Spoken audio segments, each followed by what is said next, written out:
Hey everybody, Jim Ventura here. Having lived in Arizona for like 31 years now, I'm very, very aware of like seasonal patterns and cycles and weather and when my skin is drier and when I have weird stuff with my eyes and, just really, tuned into, of course, the intuitive, but also the practical. So here's what I kind of bring up here. We're in approximately late September of 2024. And what I always notice is a lot of crickets in the latter part of the summer, the early part of the fall. And sometimes they get in the house. When I had a cat years ago, she'd catch the crickets. But I'm pretty good. Like if I find a cricket in the house, sometimes I just try to catch it, put it outside.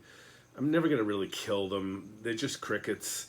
But this year in particular, man, there were a lot of crickets. I had a leak in my closet from the roof that they're coming to fix tomorrow. And there's a little water in the ceiling, and there were like three crickets stuck to it. And there's always like a couple of crickets in the bathroom. When I get up in the middle of the night, I'm like, okay, there's a message about cricket here that it's going to be impossible for me to ignore because it's a lot of crickets.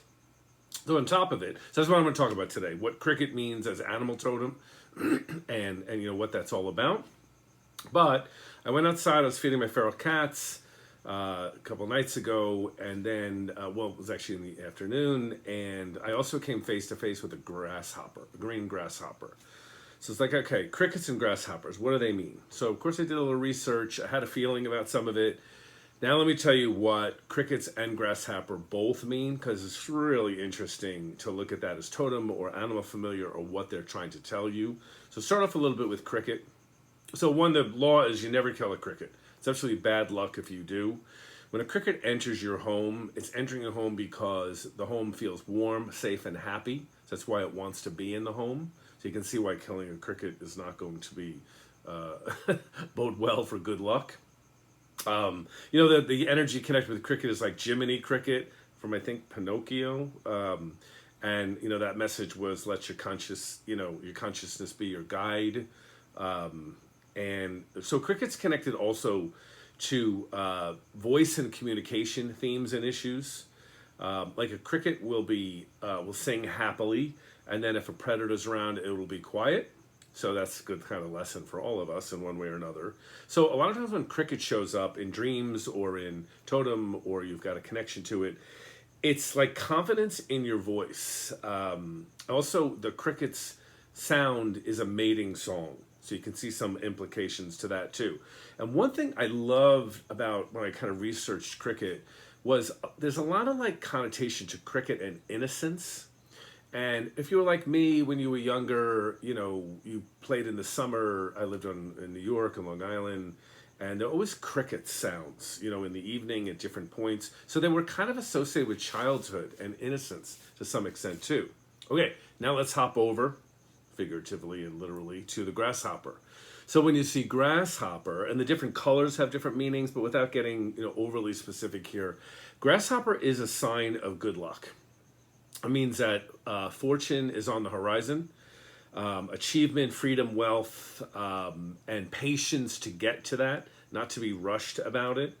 Also, there's some kind of musical connotations to grasshopper too. Grasshopper people are sometimes just either love music or heal with music. But the big message behind grasshopper, of course, is you're preparing to take a leap of faith in some area in your life where you're just going to have to trust. So Grasshopper is also a reference to, like, if you watch like the Karate Kid movies and things like that, they talk about like the young adept that's learning as a grasshopper. And that means like the energy of the young and beginning new endeavors that the grasshopper is connected with. So grasshopper is both about jumping and being grounded at the same time, knowing how to juggle both of those things. So very applicative right now to a lot of things I've been talking about with my clients, especially my regular clients, the people that I see, quarterly by phone or in office. A lot of movement forward about achievement and success in different areas. This has been an area of discussion. A lot is beginning to happen for people. I'm excited about that for myself as well, of course, as the clients and the people that I communicate with. But I'll mention something else about grasshopper and cricket and just all of this in general. Because I think what this is a reminder of in both cases is, we have a practical self and we pay attention to the details of life. Again, there's more grasshoppers or crickets around because of a certain type of time of year. But that doesn't preclude not paying attention to the metaphysical spiritual meaning. They walk hand in hand. And what a lot of people do is they only focus on the practical, and then the metaphysical feels silly or irrelevant when it is equally as relevant as the practical. So they're always kind of combined together. And that's what happens when we spiritually expand, something I've spent, years and years doing in this lifetime, and something I work very clearly with when I work with clients about expanding their own intuition as well. So a couple of good signals here. It could be interesting to see what unfolds. There's some personal stuff going on that's really fascinating, and it is requiring me to take some leaps of faith. But both Grasshopper and especially also Cricket are also about trusting your intuition. And my logical mind doesn't exactly know how we're getting there, but my intuitive mind is completely sure that we're getting there.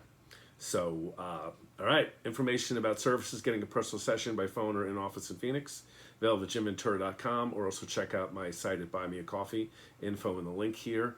Like and subscribe so my channel reaches more people, and happy start to fall, even though it's like 110 degrees in Phoenix this week, so I don't know how fall-like it feels, but it's coming. Cheers.